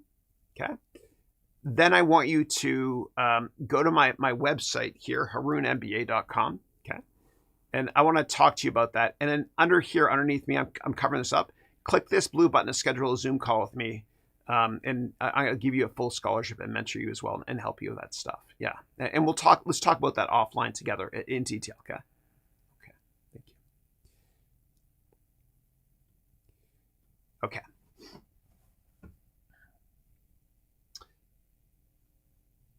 And then JK wrote, by the way, I was late on the Trump joke. Missing it will teach me to be on time. Yeah. I have a lot of terrible dad humor in these weekly webcasts. I'm sorry. Yeah. Okay. And then Birjes wrote, I started your options course on Udemy. It seems good till now. I hope you enjoy it. You wrote, it seems good till now. It goes way downhill. Trust me, it gets worse. I'm just kidding. I had fun making that. Oh my goodness, Mark, who goes by Satones, who always types in caps like my grandfather. Grandpa, I know you weren't yelling at me when you emailed me all in caps. I love you and I missed you. Okay, but Mark wrote here, and Mark is from Michigan, from my MBA program. He wrote, hey, brother, can you give an example when and why you borrow stock for a trade? I know it depends on how long you have to return the money, Yeah. So that's the whole process of shorting. Okay. Going long, like in football, you go long, right? That's like buying a stock. Shorting is the opposite. And the way it works is this. Okay. And I'm going to really dumb this down so that it's easy for me to understand. Okay. Let's say that I think Coca-Cola is going to go down. Okay. So what I'm going to do is I'm a hedge fund. Okay. I'm going to have the trader that works for my hedge fund call the trading floor at Goldman Sachs, who's our prime broker. That means kind of like the custodian, and it's like our broker, like a retail broker, but for hedge funds. Okay, the trader's going to call Goldman and borrow the shares. So my trader's going to call the sales trader at Goldman Sachs, working on the trading floor at Goldman Sachs, and say this: I'm looking to short Coca-Cola, ticker KO. They wouldn't say it like that. What is the cost to borrow? And they'll say, well, it's actually pretty cheap, right? You don't have to pay very much to borrow it because the short interest is not high on. They're like, okay, cool. So can I borrow those shares from you? And what are you going to charge me? They'll say, well, I'll charge you 1% to borrow it of the amount, right? I'm making this up. Okay, great. So I'm going to borrow it. And what price? What's the price at right now? Let's say it's $50. It's $50. Okay, so I'll borrow it to you at a price of $50, and I'll give you 1% when I return the shares to you. Okay, is that okay? Okay, thanks. Boom. Transfer the shares over to me now. Okay. So Coca-Cola is $50. Okay, I'm bearish on it. I think it's going to go down. So what I do, right, I'm the trader at the hedge fund, is I sell this to another investor. Okay, and they give me $50 for it, and then Coke goes down to $20. So it went down $30. So now I buy it back from that person that I borrowed it from for only, let's say, $20. Okay. So I just made $30. Okay. Sold for 50, bought it back for 20. Then I return this to Goldman Sachs minus that 1% fee, and I made money. Now, where does Goldman Sachs get this from? Well, the trader at Goldman Sachs will call up a big firm like Fidelity, for example, and say, I've got somebody that wants to borrow your shares of Coke. Can this person borrow them? He'll give you 0.75% fee for it, right? And Goldman keeps the 25 basis points. And they agree because they're not going to sell it anyway. And that, my friends, is the anatomy of a short. Shorting is dangerous, folks. Please don't do it. If you want to bet against a company, buy a put instead. Now, for those that shorted GameStop, ticker GME, in January 2021, it was a disaster, and it caused hedge funds to go belly up. Because GameStop was so heavily shorted, it was a crowded short, that it went up 29.4 times in the month of January of 2021 alone. Yeah. And I do a big case study on that, actually, in this book that McGraw-Hill published of mine called Finance Essentials. Shameless plug. Yeah. All right. And if you have follow-up questions, let me know, please, Mark. Yeah. But sometimes I remember I would never short something that had a high dividend yield because you're on the hook for the dividend. You have to pay it back as well. Also, I wouldn't short anything that had a short interest ratio above 10 days. And I can talk more about that from a short squeeze perspective if you want me to as well. Yeah. Okay. All right. Next up, Manas wrote, I love Canada. Me too. And Canadian to the source of the news is your best friend, Mr. Trudeau. Okay. He announced it on his YouTube channel. Yeah, I didn't see that. Yeah. And I went to school with Justin Trudeau. Went to McGill with him. Okay, I'm going to tell you the Trudeau story really quickly, okay? All right. It's fourth year, and I got to go to this less formal angle here. Okay. So I'm in fourth year university, undergrad. Okay, it's 1994 in Canada. And I'm on campus and up in Montreal. And there is this girl. She is so gorgeous that for all 4 years, like nobody talks to her. She's just like way out of everybody's league. Okay. My wife is way better than her though, if she's watching. So there's this girl way out of my league. And I thought to myself, you know what, man? I'm just going to go talk to her. I got nothing to lose.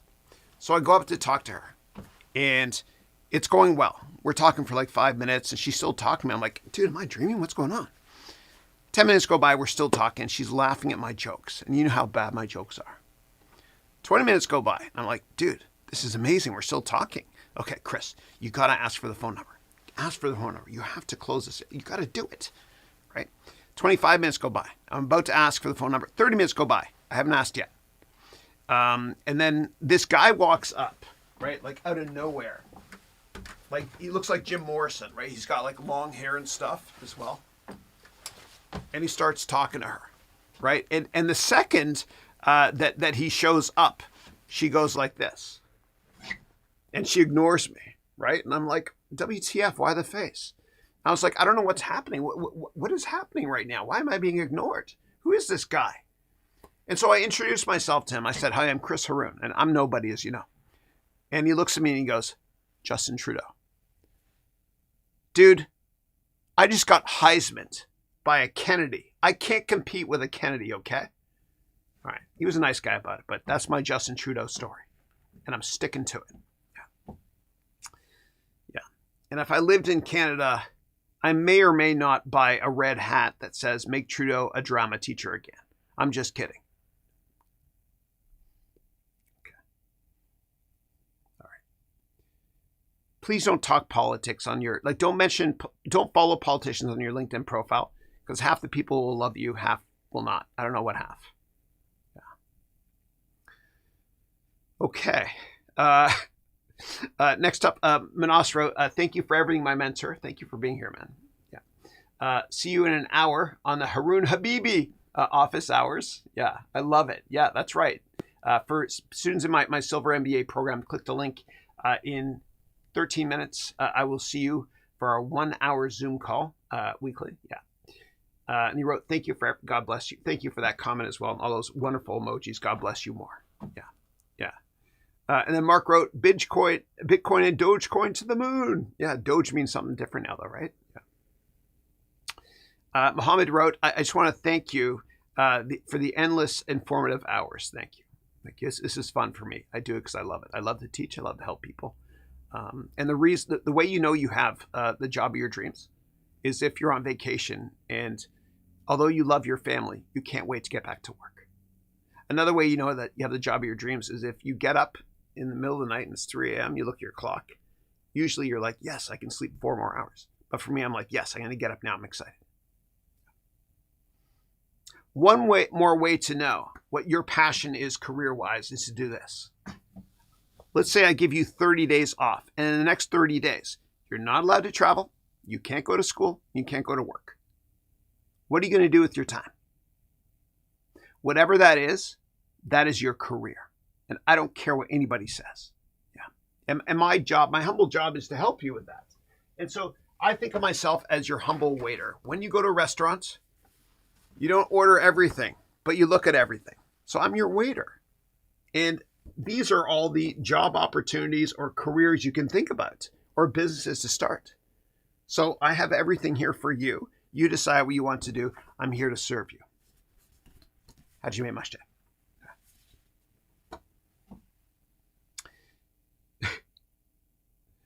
Okay. Oh, Shock Rolo. It's been a long time. You wrote, hey, Chris, been a while. How you doing? I'm always great. Thanks. Good to see you. Good to see you. Thank you. Yeah.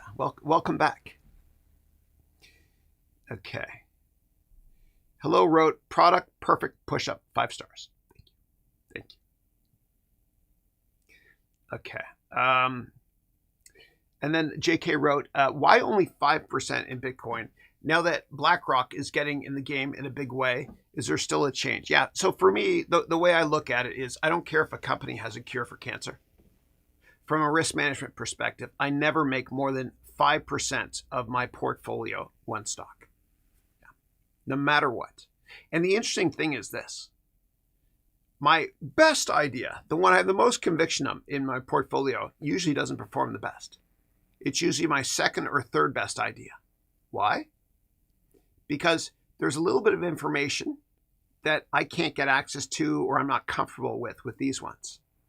And other investors might feel the same way, which is why it might be under-owned, so to speak. I hope that makes sense. Yeah. Okay. And JK wrote, Bitcoin may go the way of the tulips in the 1600s. Yeah. So for those not familiar with that, back in the 1600s in Europe and Holland, there was a massive tulip craze where tulips went up in price thousands of %. And that became the genesis and the birth of the options market for market historians there. And it was a big bubble, of course, that burst. Yeah.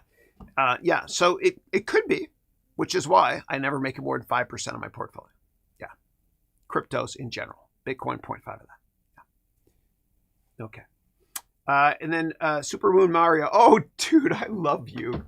Oh, I am a huge fan. I finished Odyssey with my kids. I had a Mario prop here somewhere, whatever. But I finished Mario Odyssey with my kids. We got almost all the moons. The great thing about having kids, man, is you get to be a kid again. Like my kid would say to me, Dad, can you help me with this level on Super Mario Odyssey? And I was like, okay, fine, I guess. Yeah. Meanwhile, I'm helping him. Then he goes to bed. 10 hours later, I'm still playing. Yeah.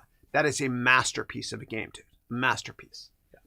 I love Nintendo. We do a big case study on Nintendo in my MBA degree program. In fact, one of the 100 classes, what I do is, you're going to love this. I use Super Mario Maker 2 in order to make an entire world actually, to teach certain economics concepts, which you'll love. I love your name, man. I hope you join us again. You wrote here, just found your channel from Billions TV show breakdowns. Great work on those videos. I really enjoy the analysis. Thank you. Thank you.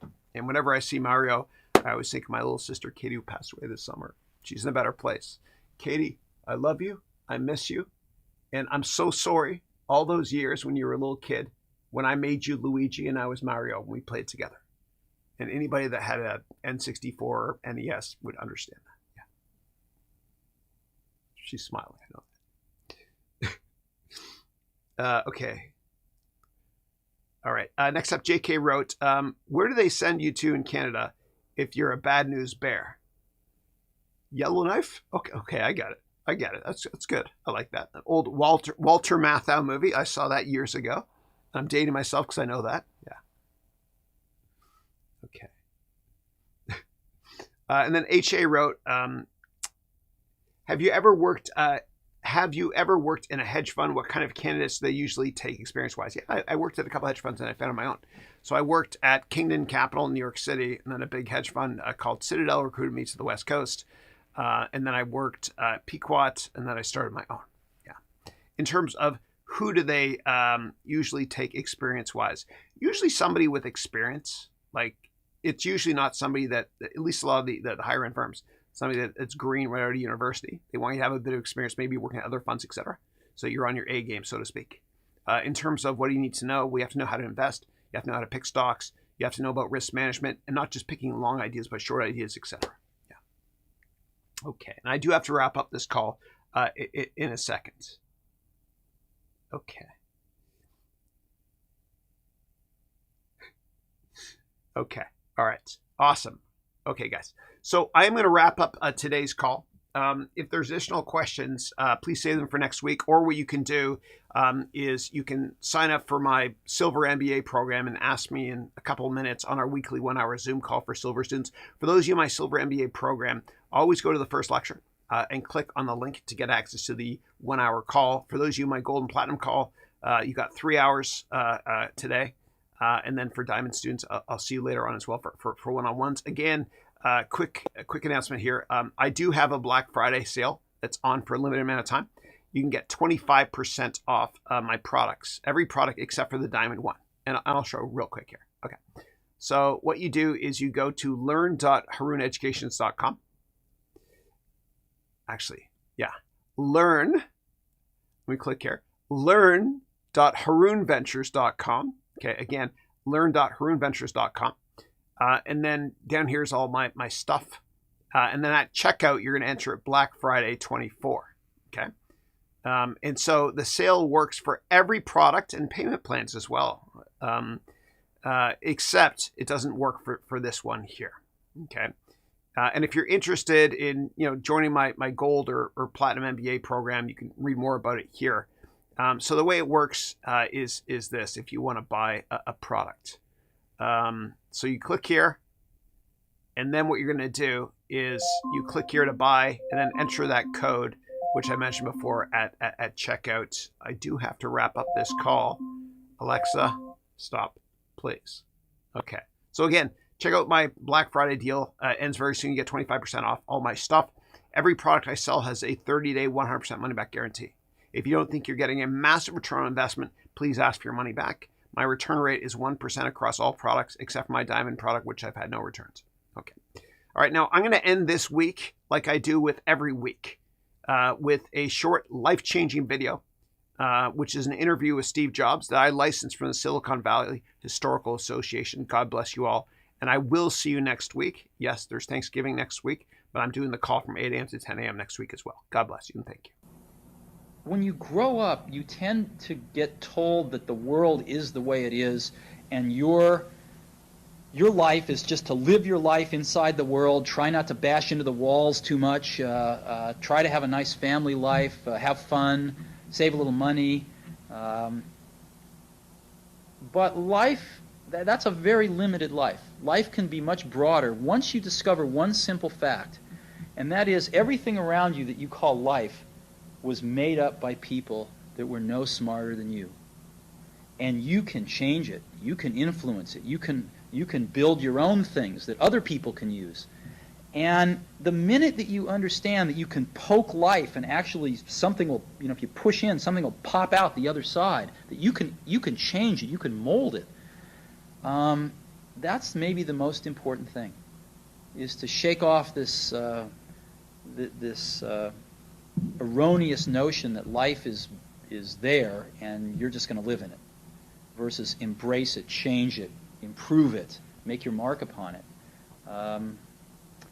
I think that's very important. And however you learn that, once you learn it, you'll want to change life and make it better, because it's kind of messed up in a lot of ways. Once you learn that, you'll never be the same again.